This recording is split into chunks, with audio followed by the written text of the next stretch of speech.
हाफिज नईम कहते हैं कराची में जमाते इस्लामी के मैंडेट पर डाका डाला गया। पीपल्स पार्टी और इलेक्शन कमीशन के गठजोड़ से शहर पर कब्जा किया गया। कमर जमान कारा ने कहा कराची में पीपल्स पार्टी के पास वाज़ेह मैंडेट है। पीटीआई के अरकान वोट ही नहीं देना चाहते थे। हाफिज नईम बोले, चीफ इलेक्शन कमिश्नर ने जरदारी का लिखा हुआ फैसला सुनाया। कराची के मैंडेट पे डाका कबूल नहीं है, पूरा पाकिस्तान उसको मुस्तरद करता है। माफियाओं ने ये सोचा कि अगर जमाते इस्लामी का मेयर आ गया तो ये तो फिर अफगानिस्तान की तरह दयानतदारी से काम होगा, फिर एडवर्टीजमेंट के ठेके कौन खाएगा। अब भी किसी जमात की वाज़ेह मेजॉरिटी नहीं थी।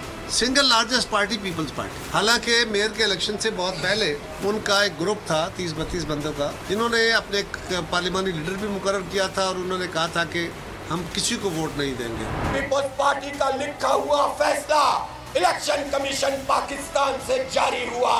चीफ इलेक्शन कमिश्नर साहब, आप शफाफ इंतखाब कराने में नाकाम हो गए।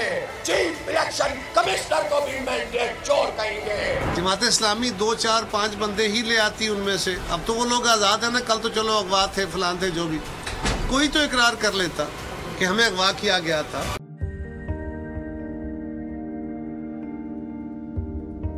कैसे कैसे सितारे डूब गए, खूबसूरत नजारे डूब गए, ख्वाबों के सभी किनारे छूट गए, गमज़दा दुख के मारे डूब गए।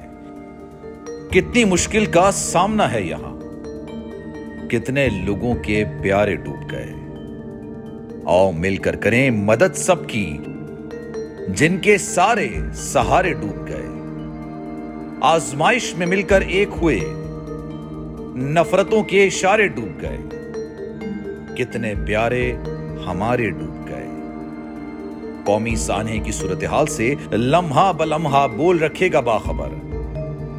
गम की इस घड़ी में बोल तारकीने वतन के अहले खाना के साथ खड़ा है।